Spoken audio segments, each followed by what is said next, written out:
ദേശീയ മെഡിക്കൽ പ്രവേശന പരീക്ഷയിൽ ഗ്രേസ് മാർക്ക് ലഭിച്ചവർക്ക് റീടെസ്റ്റ് നടത്തുന്നതിനെപ്പറ്റി NTA ആലോചനയിൽ. ഗ്രേസ് മാർക്ക് വിവാദത്തെക്കുറിച്ച് അന്വേഷണം നടത്താൻ നിയോഗിച്ച 4-അംഗ സമിതി റീടെസ്റ്റ് സാധ്യത പരിശോധിച്ചു.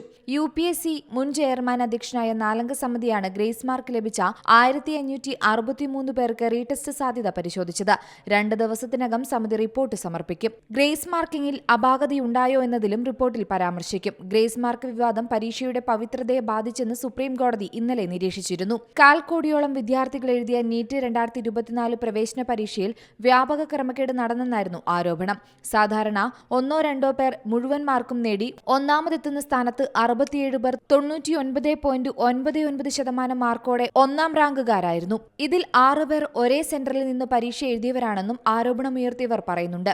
രാജ്യത്തെ ഏറ്റവും പ്രധാനപ്പെട്ട മെഡിക്കൽ പ്രവേശന പരീക്ഷയായ നീറ്റുമായി ബന്ധപ്പെട്ട് ഗുരുതര ആരോപണമാണ് കഴിഞ്ഞ ദിവസങ്ങളിൽ ഉയരുന്നത്. നീറ്റ് പരീക്ഷയിൽ ഫലത്തിൽ അട്ടിമറി എന്നായിരുന്നു ഉയരുന്ന പ്രധാന ആരോപണം. അന്വേഷണം ആവശ്യപ്പെട്ട് വിദ്യാർത്ഥികൾ പരാതി നൽകിയിട്ടുണ്ട്. 67 പേർക്ക് ഒന്നാം റാങ്ക് ലഭിച്ചതും ചില വിദ്യാർത്ഥികൾക്ക് ഗ്രേസ് മാർക്ക് നൽകിയതിലും അട്ടിമറിയുണ്ടെന്നാണ് ആരോപണം. ഒന്നാം റാങ്ക് ലഭിച്ചവരിൽ 47 പേർക്ക് ഗ്രേസ് മാർക്ക് നൽകിയെന്നാണ് NTA പറയുന്നത്. News desk C Malayalam news.